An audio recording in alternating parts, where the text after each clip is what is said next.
حضرت بلال جو کالے کلوٹے تھے اور جن کو زمین پر پتھر بچھا دیا جاتا تھا، کنکریلی زمین پر جن کو لٹا دیا جاتا تھا، اور ان کی پیٹھ اس گرم زمین گرم کنکریوں کی وجہ سے پھلک پڑ جاتے تھے، اوپر سے سینے پر ان کا بھاری پتھر رکھ دیا جاتا تھا۔ ایک بار ان کو آگ کے انگاروں پہ لٹایا گیا۔ بہت دنوں کے بعد اللہ کے رسول کے اس دنیا سے گزر جانے کے بعد، حضرت ابو بکر کے اس دنیا سے گزر جانے کے بعد، جب عمر کا زمانہ آیا اور حضرت بلال کسی کنویں پہ نہا رہے ہیں، کسی کنویں پر بیٹھ کر نہا رہے ہیں، ان کی پیٹھ کا وہ حصہ نظر آ گیا جس حصے پر کافروں نے آگ کے انگارے بچھا کر ان کو لٹایا تھا۔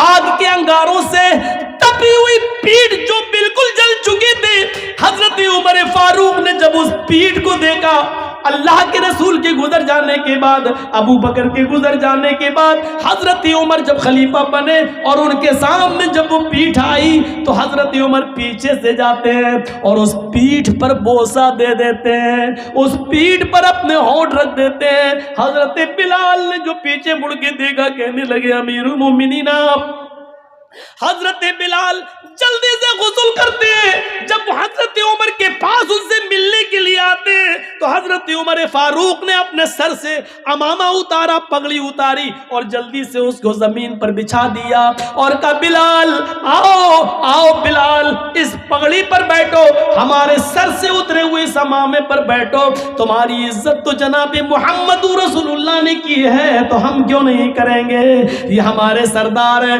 آؤ آؤ۔ میرے پیارے ساتھیو، شکل و صورتوں کی وجہ سے کسی کو عزت نہیں ملتی ہے، عزت تو عمل اور تقوی کی وجہ سے ملتی ہے۔ یہی بلال ہے کہ جن کے بارے میں اللہ کے نبی نے کہا تھا بلال تم ایسا کون سا عمل کرتے ہو کہ میں نے جنت میں تمہارے جوتوں کی آواز سنی ہے۔ فرمایا اللہ کے رسول، اے اللہ کے نبی، میں جب بھی میرا وضو ٹوٹتا ہے تو میں دوبارہ وضو بنا لیتا ہوں اور وضو بنانے کے بعد 2 4 6 8 رکعتیں ضرور پڑھ لیتا ہوں جتنی اللہ مجھے توفیق دیتا ہے۔ یہ بلال تھے جن کے لیے حضرت عمر اپنے سر سے پگڑی اتار کر زمین پر بچھا دیتے تھے اور کہتے تھے آؤ بلال بیٹھو، جس کی عزت جناب محمد رسول اللہ نے کی ہو اس کی عزت ہم کیوں نہیں کریں گے۔ میرے بھائیوں، کون نہیں جانتا خولہ بنت ثعلبہ کون سی عورت تھی؟ خولہ بنت ثعلبہ وہ بوڑھی عورت تھی کہ جن کی آخری عمر میں بڑھاپے میں ان کے شوہر اوس ابن صامت نے ان سے زہار کر لیا تھا۔ آپ نہیں سمجھ پائیں گے زہار کس کو کہتے ہیں، میں آپ کو تھوڑی سی اسپیڈ کم کر کے بتاتا ہوں۔ ان کے پتی نے، اوس ابن صامت نے اپنی پتنی خولہ بنت ثعلبہ سے کہہ دیا تھا انت علیہ کا زہر امی، آج کے بعد تو مجھ پر میری ماں کی طرح حرام ہو گئی، یعنی جیسے میری ماں مجھ پر حرام ہے آج کے بعد تو بھی مجھ پر حرام ہے، میں تجھے ہاتھ نہیں لگاؤں گا۔ کوئی پتنی سے اگر یہ جملہ کہہ دے تو اس کے لیے آج تو سزا ہے، لیکن جب اوس ابن صامت نے کہا تھا اس وقت سزا متعین نہیں ہوئی تھی۔ اس وقت اصول یہ تھا کہ اگر کسی نے اپنی بیوی کو اپنی ماں کی طرح کہہ دیا تو ماں ہی کی طرح اس کو ماننا پڑتا تھا، اب اس سے مل نہیں سکتا تھا۔ جیسے ماں کی خدمت کرتے تھے ویسی اس کی خدمت کرنا پڑے گی، اس کے پیر دباؤ، ماں کہہ دیا تو وہ ماں کی طرح اس کی سیوا کرو، یہ قانون تھا پہلے۔ تو خولہ بنت ثعلبہ نے کہا اوس ابن صامت سے یہ تم نے کیا کیا، مجھے ماں کی طرح حرام کر لیا، اب میرے بچوں کا کیا ہوگا؟ رونے لگی، لیکن بندوق سے گولی جب نکل جائے تو پچھتانے سے کیا فائدہ؟ اب تیر سے کمان نکل چکا ہے، کمان سے تیر نکل چکا ہے، اب پچھتانے سے کیا فائدہ؟ لیکن اوس ابن صامت نے کہا جاؤ اے خولہ اللہ کے رسول کے پاس جاؤ، شاید تمہارے لیے کوئی راستہ نکل جائے۔ خولہ اللہ کے نبی کے گھر میں آتی ہیں، سنیے ذرا غور سے سنیے، خولہ اللہ کے رسول کے دروازے کو دستک دیتی ہیں، مسجد نبی سے لگا ہوا حجرہ اللہ کے نبی کا، اللہ کے نبی نے دروازہ کھولا، سامنے خولہ کھڑی ہے، اندر آؤ، اندر لے گئے، کیا ہوا پوری بات بتائی، اے اللہ کے نبی ہمارے لیے راستہ نکالیے، میرے شوہر نے مجھے اپنے اوپر اپنی ماں کی طرح حرام کر لیا۔ اللہ کے نبی نے کہا اے خولہ جاؤ تم یہاں سے، میرا دماغ کیوں خراب کر رہی ہو، تمہارے لیے میرے پاس کوئی راستہ نہیں ہے۔ اے خولا جاؤ، اب تو تم ان کے لیے ان کی ماں کی طرح ہو چکی ہو، اب تو ہمارے پاس بھی کوئی راستہ نہیں ہے۔ وہ ضد کرنے لگی، طلاق نہیں دیے میں کیسے ان کو چھوڑوں، صرف ماں ہی تو کہہ دی ہے تو کوئی راستہ تو نکالیے۔ اللہ کے نبی نے فرمایا کہ میرے پاس تمہارے لیے کوئی راستہ نہیں ہے۔ حدیث کے الفاظ تو یہ ہیں کہ اللہ کے نبی نے ان کو اٹھایا اور فرمایا خولا تم کیوں ہم سے ضد کر رہی ہو، جب میں تمہارے لیے کوئی قانون نہیں بدل سکتا پھر مجھ سے ضد کرنا بیکار ہے۔ چلو یہ دروازہ کھلا ہے میں کھول دیتا ہوں، تم جاؤ، آج کے بعد تم اپنی ماں اپنے شوہر کے لیے ماہی کی طرح حرام ہو چکی ہو۔ اللہ کے رسول نے خولا بنت ثعلبہ کے لیے دروازہ بند کر دیا، جاؤ، نہیں کوئی راستہ نہیں ہے، اور ان کو باہر کر کے دروازہ بند کر دیا۔ خولا باہر نکلی لیکن سامنے مسجد نبوی کی چوکھٹ دیکھتی ہے، گھستی ہے اور مسجد نبوی کے دروازے پر پیر رکھتی ہیں تو اللہ کے رسول کا دروازہ دیکھتی ہیں، نبی کی چوکھٹ دیکھتی ہیں، ایک طرف مسجد کو دیکھتی ہیں، ایک طرف نبی کی چوکھٹ کو دیکھتی ہیں، چہرے پہ مسکراہٹ آتی ہے خولا بنت ثعلبہ کے، اور کیا کہتی ہے، آئے محمد صلی اللہ علیہ وسلم، کہو زور سے صلی اللہ علیہ وسلم، آئے محمد صلی اللہ علیہ وسلم، آپ کی چوکھٹ بند ہو گئی تو کیا ہوا، آپ کا دروازہ بند ہو گیا تو کیا ہوا، رب کا دروازہ تو کھلا ہے، رب کی چوکھٹ تو کھلی ہے۔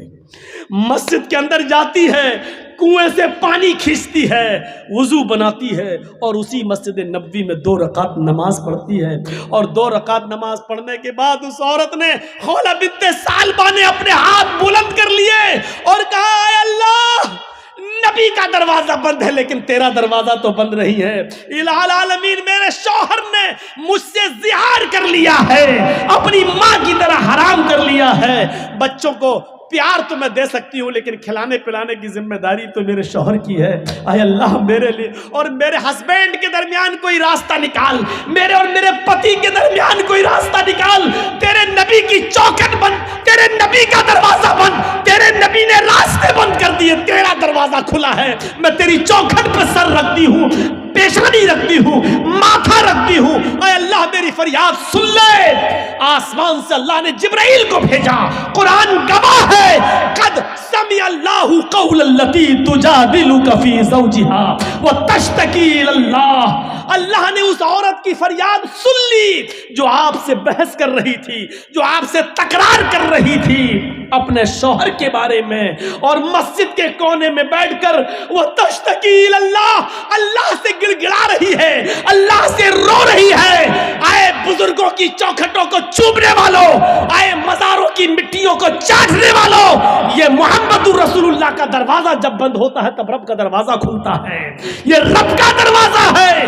اللہ کے رسول کا دروازہ زندگی میں بند تھا تو اس عورت نے کیا کہا، اے اللہ محمد کی چوکھٹ بند ہو گئی تو کیا ہوا، تیری چوکھٹ تو کھلی ہے، تیرا دروازہ تو کھلا ہے۔ جب سارے دروازے بند ہو جاتے ہیں تب اللہ کا دروازہ کھلتا ہے۔ میرے پیارے ساتھیوں، وہ عورت آئی، اللہ نے اس کی دعا سنی اور محمد رسول اللہ کے پاس پیغام بھیجا، جبرائیل آئے، کہا جاؤ اس عورت کو بلاؤ جو مسجد میں اللہ سے فریاد کر رہی ہے، اللہ نے اس کی دعا سن لی ہے اور قانون بدل دیا ہے۔ آج کے بعد اگر کوئی شخص اپنی بیوی کو اپنی ماں کی طرح حرام کہے گا تو اس کے لیے سزا متعین کر دی، لیکن راستہ نکال دیا، وہ ایک غلام آزاد کرے گا، ایک غلام آزاد کرے اور پھر بیوی بنا لے۔ جس کو ماں کہہ دیا، چل، بہت سے لوگ کہہ دیتے نا، چل بھگ، آج کے بعد تو میری اماں، چل نہیں جائیں گے، جو بول دیتے ہیں نا، یہ معمولی جملہ نہیں ہے، بہت خطرناک جملہ ہے۔ اللہ کے رسول کے لیے اللہ نے راستہ بنایا، اس عورت کے لیے کیا کہا، ایک غلام آزاد کرے اور بیوی بنا لے، اور غلام آزاد کرنے کی طاقت نہ ہو تو 60 روزے رکھے مسلسل، پے در پے، کنٹینیو، بیچ میں ایک بھی چھوڑنا نہیں چاہیے۔ بخار آ جائے، بیماری ہو جائے یا کوئی مجبوری ہو تو الگ بات ہے، لیکن بنا کسی بیماری کے اور بنا کسی مجبوری کے ایک بھی روزہ اگر بیچ میں چھوڑ دیا تو سب بیکار۔ مثلا 60 روزے رکھنا، 55 رکھ لیے، چلو 1-2 دن آرام کر لیتے، 5 ہی تو رہ گئے بعد میں پورے، جہاں ایک چھوڑا 55 بیکار، پھر ایک سے رکھو۔ شہرین متتابعین، کنٹینیو لگاتار آپ کو روزے رکھنا ہے 2 مہینے تک 60 روزے مسلسل. شہرین متتابعین 60 نہیں 59 بھی ہو سکتے ہیں. اگر 2 مہینے 29 کے چاند ہو جائیں تو 58 بھی ہو سکتے ہیں. ایک چاند 29 کا ہو جائے ایک چاند 30 کا ہو جائے تو 59 بھی ہو سکتے ہیں. دونوں چاند 30 کے ہو جائیں تو 60 بھی ہو سکتے ہیں. تو شہرین متتابعین 2 مہینے کنٹینیو مسلسل روزے رکھے گا وہ. اور یہ بھی طاقت نہ ہو تو تیسرا راستہ 60 مسکینوں کو کھانا کھلاؤ. چاہو تو ایک ہی دن بلا کر 60 کو کھلا دو. آج 60 کو کھلا دو گے تو آج ہی وہ تمہاری بیوی بن جائے گی.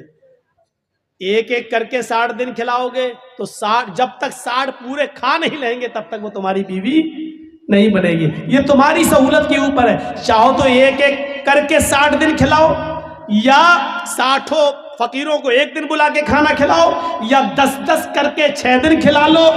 یہ آپ کی سہولت کے اوپر. جب تک 60 مسکین پورے کھانا کھا نہیں لیں گے آپ اپنی بیوی سے بیوی کی طرح مل نہیں سکتے ہیں. وہ تمہاری بیوی بن جائے گی. یہ سزا متعین کر دی لیکن راستہ نکال دیا. پہلے تو راستہ نہیں تھا. تو خولہ بنت سالبہ کے کی دعا کو اللہ نے سن لیا. یہ آخری وقت میں خولہ بنت سالبہ کی کمر جھک گئی. کمر لاٹھی لے کے چل رہی تھی اور ایک دن حضرت عمر گھوڑے پر بیٹھ کر جا رہے تھے.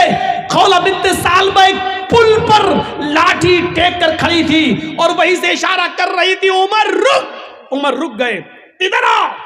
حضرت عمر خولہ بنت سالبہ کی آواز سن کر گھوڑے سے اتر گئے اور چلے گئے. نیچے جھک اور کچھ بات کہنے لگی ان کے کان میں. عمر فاروق کے ساتھ جو لوگ تھے ان کو بڑا غصہ آیا. ایک معمولی سی بڑھیا عمر فاروق کو دھمکی دیتی ہے. ان کا گھوڑا روکتی ہے. ان کو گھوڑے سے نیچے اتارتی ہے اور کہتی ہے کان ادھر کر. کان میں کچھ بولتی ہے. فرمایا امیر المومنین ایک معمولی عورت آپ کو گھوڑے سے اتارتی ہے اور آپ اتر جاتے ہیں. ایک معمولی عورت آپ کو اشارہ کر کے بلاتی ہے اور آپ چلے جاتے ہیں. ایک معمولی بڑھیا آپ کو کہتی کان نیچے کر اور وہ آپ کے کان میں کچھ بولتی ہے آپ سن لیتے ہیں. کیا بات ہے اتنا کیسے؟ فرمایا حضرت عمر نے اے میرے ساتھیوں یہ معمولی عورت نہیں ہے. خولہ بنت سالبہ معمولی نہیں ہے. جب محمد کے دروازے بند ہو چکے تھے تب اس کے دروازے کو اللہ نے کھولا تھا. میری کیا مجال جو اس کی نہیں سنوں. 7 آسمان کے اوپر عرش پر بیٹھا ہوا وہ اللہ جب اس عورت کی فریاد سننے کے لیے تیار ہے تو عمر کے اندر یہ مجال نہیں کہ وہ گھوڑا چھوڑ کر آئے اور اس کی بات نہ سنے. میرے اندر اتنی ہمت نہیں ہے. میرے پیارے ساتھیوں یہ تھے حکمراں جو ایک معمولی بوڑھی عورت کی بات کو سننے کے لیے چلے جاتے تھے. اور دلیل کیا دیتے تھے؟ اس عورت کی بات کو جب اللہ نے 7ویں آسمان کے اوپر سنا تو عمر کی مجال کیا ہے جو زمین پر رہ کر اس کی بات کو نہ سنے. نہیں میرے اندر اتنی جرت نہیں ہے. میرے اندر اتنی بہادری نہیں ہے. میرے اندر اتنی. تو اسلام سہولت کا نام ہے. اسلام آسانی کا نام ہے. آپ دوسروں کے لیے آسانی پیدا کریے. لڑکی والوں کے لیے مجبوریاں پیدا مت کیجیے. آپ کو معلوم ہوگا کہ ایک صحابی آئے. اس سے زیادہ آسانی کیا ہوگی؟ ایک صحابی آئے اللہ کے رسول میں تو ہلاک ہو گیا. سنو بڑی ہنسی آئے گی آپ کو یہ واقعہ سن کر. آئے اللہ کے رسول میں تو برباد ہو گیا. آپ نے کہا کیا ہوا؟ کہ مت پوچھو. کہ رہنے دو. ایک طرف تو کہہ رہے ہو کہ میں برباد ہو گیا میں پوچھ رہا ہوں کیا ہوا. کہ کیا ہوا بتاؤ نا. کہ اللہ کے رسول پوچھنے میں بھی شرم آ رہی ہے. کہ ان اللہ لا یستحی من الحق. اللہ تعالیٰ حق بات سے نہیں شرماتا ہے. بتاؤ کیا بات ہے؟ کہ اللہ کے رسول میں روزے سے تھا اور روزے کی حالت میں بیوی سے مل لیا. آپ نے کہا اوف فرض روزہ تھا. اچھا ہم بستری کر لی. آپ نے کہا ایک غلام آزاد کرو. ہم بستری جو روزے کی حالت میں بیوی سے ہم بستری کر لے تو اس کی تو یہی سزا ہے. وہ روزہ تو پورا کرنا ہی پڑے گا. اس کے علاوہ 60 روزے اور رکھنا پڑیں گے. پہلے ایک غلام آزاد کرو. کہ اللہ کے رسول مجھے تو خود غلامی کرتے کرتے پوری زندگی ہو گئی دوسرے کی. میں کیا غلام آزاد کر پاؤں گا؟ میرے پاس تو یہ آپشن ہی نہیں ہے. آپ نے کہا 3 آپشن ہیں. پہلا آپشن غلام آزاد کرو. کہنے لگا نہیں کر پائیں گے میرے پاس طاقت نہیں ہے. آپ نے کہا 60 روزے رکھو مسلسل پے در پہ کنٹینیو. کہنے لگا اللہ کے رسول 60 روزے 60 کہاں؟ کہ ایک روزہ میں تو یہ حالت ہے کہ بیوی سے مل لیا صبر نہیں ہوا. آپ کہہ رہے ہیں 60 روزے رکھو. میرا کیا حال ہوگا؟ میں تو نہیں رکھ پاؤں گا. یہ بھی طاقت نہیں ہے میرے اندر. اور کمزور آدمی رمضان کے روزے تو بڑی مشکل سے رکھ پاتا ہوں. اس کے علاوہ 60 روزے اور میں کیسے رکھ پاؤں گا؟ آپ نے کہا پھر تیسرا ایک اور آپشن ہے تمہارے لیے. کا کیا؟ کہ 60 مسکینوں کو کھانا کھلاؤ. کتنے؟ کہ 60. کہ اللہ کے رسول شاید آپ کو میرے گھر کا حال نہیں معلوم. آپ نے کہا تم نے کبھی بتایا ہی نہیں تو معلوم کیا ہوگا. کہ اللہ کے نبی صبح اگر مجھے کھانے کو مل جائے تو شام کو بھوکا سوتا ہوں, اور شام کو مل جائے تو صبح بھوکا اٹھتا ہوں, پھر صبح نہیں ملتا. میرے گھر میں 2 ٹائم کا کھانا نہیں بنتا, میں 60 مسکینوں کو کھانا کہاں سے کھلاؤں. آپ نے کہا رکو, اچھا تینوں آپشن تمہارے پاس, تینوں نہیں ہے. کہاں دیکھیے پھر بھی راستہ نکالا. کہا کیا؟ رکو, نماز کا ٹائم ہوا, آپ نے لوگوں سے کہا اپنے بھائی کی مدد کرو, اس کو غریبوں میں کچھ دینا ہے, مسکین ہے, خود غریب آدمی ہے. اچھا اب چندہ ہوا اس کے لیے. کھجور ہی اس زمانے میں چلتا تھا, کوئی 2 کھجور لایا, کوئی 5 لایا, کوئی 10 لایا, اور ظہر سے عصر تک چندہ ہوتا رہا. پورا 10 کلو کا ایک ٹوکرا بھر گیا کھجور کا. اتنا بڑا ٹوکرا بھر گیا. آپ نے اس ٹوکرے کو اٹھا کر اس کو دیا, لے پکڑ, تمہارے بھائیوں نے تمہاری مدد کی ہے, جاؤ یہ کھجور اپنے گاؤں میں لے جاؤ, اپنے قبیلے میں سب غریبوں میں دے دینا, انہی کو بانٹ دینا, تمہارا کفارہ ادا ہو جائے گا, تمہاری غلطی مٹ جائے گی, جاؤ یہ غریبوں میں تقسیم کر دینا. کہنے لگا اللہ کے رسول کہاں اس کو بانٹوں؟ کہا اپنے گاؤں میں. کس میں بانٹوں؟ کہا غریبوں میں. کہتا اللہ کی قسم پورے گاؤں میں مجھ سے زیادہ غریب کوئی ہے ہی نہیں. یہ دیکھیے اے اللہ کے رسول, پورا گاؤں آپ دیکھ لیجئے, میرا پورا قبیلہ, میرے پورے گاؤں پورے قبیلے میں مجھ سے زیادہ غریب کوئی ہے ہی نہیں. یہ سن کر اللہ کے رسول کی بھی ہنسی نکل گئی. کیا کہہ رہے ہو؟ پورے گاؤں میں تم سے زیادہ غریب کوئی نہیں. کہا نہیں, تو جاؤ تم خود ہی لے جاؤ, خود کھا لینا, اپنی بیویوں بچوں کو کھلا دینا, تمہارا کفارہ ادا ہو جائے گا. یہ آسانی.